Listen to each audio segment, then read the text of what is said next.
Halo anak-anak yang Ibu kasihi di dalam Tuhan. Apa kabar semuanya? Ibu berharap kalian tetap sehat, tetap semangat belajar di rumah, dan jangan lupa kalian harus menjauhi perkumpulan-perkumpulan. Dan ketika kalian berpergian, kalian harus menggunakan masker, dan jangan lupa kalian cuci tangan. Dan kita tetap terus mengikuti protokol kesehatan yang sudah dianjurkan kepada kita. Nah, hari ini kita akan memulai materi kita, yaitu tentang pendidikan agama Kristen dan budi pekerti kelas 9. Sebelum kita memulai materi kita, Ibu mengajak kepada kalian semua, marilah kita berdoa. Hari ini kita akan melanjuti materi kita yang sebelumnya, yaitu berbicara tentang gereja yang hidup di dunia. Sekarang kita akan memasuki materi kita, yaitu bagian D, gereja yang tidak membeda-bedakan. Kisah para rasul melukiskan kehidupan umat Kristen perdana yang indah pada waktu itu. Mereka tidak egois, melainkan membagi-bagikan harta mereka kepada semua orang yang hidup dengan secukupnya. Sehingga setiap orang dapat hidup dengan secukupnya, semua orang. Ketika Paulus mengatakan bahwa di dalam Kristus tidak ada lagi orang Yahudi atau Yunani, hamba atau orang merdeka, laki-laki atau perempuan, maka persekutuan gereja mestinya menjadi sebuah komunitas yang ideal, cerminan manusia yang dibebaskan, dipersatukan, dan diperdamaikan oleh Yesus Kristus.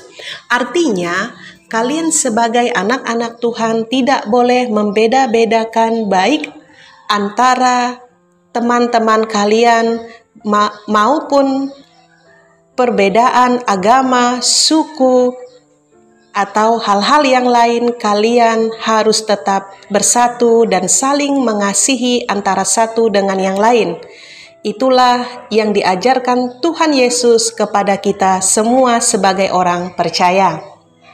Kita akan memasuki materi kita yang berikutnya, yaitu bagian E, Pendeta Dr. Luther King Jr. dan perjuangannya. Pendeta Dr. Martin Luther King Jr. dan perjuangannya pada tahun 1929 dan sampai tahun 1968. Seorang pendeta Gereja Baptis adalah seorang tokoh pejuang hak asasi manusia dari Amerika Serikat. Ia berjuang untuk hak-hak orang-orang kulit hitam yang tidak dianggap sebagai manusia yang setara dengan orang-orang kulit putih pada waktu itu. Pada masa itu, orang-orang kulit hitam dilarang masuk ke tempat-tempat umum seperti restoran-restoran yang disediakan khusus untuk orang-orang kulit putih saja pada waktu itu. Gereja mereka pun dipisahkan oleh warna kulit mereka. Ada gereja-gereja yang dikhususkan untuk orang kulit putih yang tidak boleh dimasuki oleh kulit hitam pada waktu itu. Perjuangan Pendeta King dimulai ketika Rosa Parks mengalami diskriminasi karena ia menolak bangun dari tempat duduknya di bus dan menyerahkannya kepada seorang laki-laki kulit putih. Hal ini kemudian memicu gerakan anti-diskriminasi besar-besaran di seluruh Amerika Serikat pada waktu itu. Pendeta Dr. Martin Luther King Jr. mengorganisasikan sebuah boycott bus yang kemudian menyebar di seluruh wilayah selatan Amerika Serikat. Selain itu, Pendeta King juga menggerakkan gereja dan orang-orang kulit hitam untuk melawan undang-undang yang menjadikan bukan warga negara.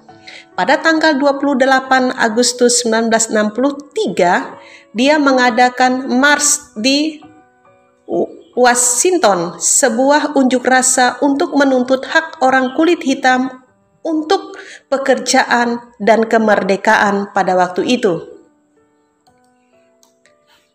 Nah, sekarang kita akan memasuki materi kita yang berikut adalah Pidato Pendeta King ini menjadi kekuatan yang sangat dahsyat. Di dalam pidatonya berulang kali pendeta mengutip bagian-bagian Alkitab yang menjadi sumber inspirasi perjuangannya pada waktu itu.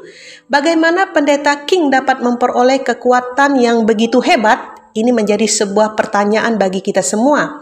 Ternyata dalam hidupnya Pendeta King sangat tekun dan berdoa kepada Tuhan. Berarti pada waktu itu ketika dia menggerakkan, dia tetap terus berdoa dan tekun kepada Tuhan. Ada beberapa orang yang dapat dicantumkan di sini. Tuhan, karunilah kami kekuatan tubuh untuk terus berjuang demi kemerdekaan. Berilah kami Tuhan kekuatan agar kami tidak menggunakan kekerasan meskipun kami mungkin menghadapi maut. Dalam sebuah doanya, Pendeta King mengatakan, Tuhan, singkirkanlah dari segala kepahitan dari hatiku dan berilah aku kekuatan dan keberanian untuk menghadapi bencana apapun yang mungkin menimpa aku. Ini adalah sebuah komitmen pidato Pendeta King pada waktu itu. Dia mempunyai iman yang kuat. Dia tetap terus berdoa dan memohon pimpinan Roh Kudus sehingga apapun yang dia kerjakan, apapun yang dia lakukan, supaya dia bisa dapat melakukannya dengan baik dan semuanya ini bisa menjadi hormat dan kemuliaan nama Tuhan. Nah, sekarang kita masuk lagi materi yang berikutnya. Prinsip anti kekerasan yang diberlakukan Pendeta King didasarkan pada ajaran Tuhan Yesus yang mengatakan, janganlah kamu melawan orang yang berbuat jahat kepadamu, melainkan siapa yang menampar pipi kananmu, berikan juga kepadanya pipi kirimu. Kita juga bisa dapat melihat di dalam Matius pasal yang kelima ayat yang ke-39. Kalian bisa dapat membuka Alkitab kalian masing-masing di rumah. Pendeta King dibunuh pada tanggal 4 April 1968 oleh orang yang membencinya. Namun menjelang ajalnya, King berkata, saya memaafkan orang itu. Perjuangan Pendeta King pada tahun 1950-an hingga 1960-an itu baru terlihat buahnya ketika Barack Obama, seseorang yang berdarah campur kulit putih ibunya dan Afrika ayahnya, terpilih menjadi presiden yang ke-44 Amerika Serikat. Terpilih pada tahun 2008 pada waktu itu. Semuanya ini rasanya tidak mungkin terjadi apabila Pendeta King untuk hak asasi orang-orang kulit hitam pada waktu itu. Nah, mungkin hanya sampai di sini video pembelajaran yang Ibu sampaikan. Ibu berharap kalian bisa dapat mengerti, memahami, dan mencermati setiap video-video yang sudah diberikan atau yang sudah Ibu sampaikan kepada kalian.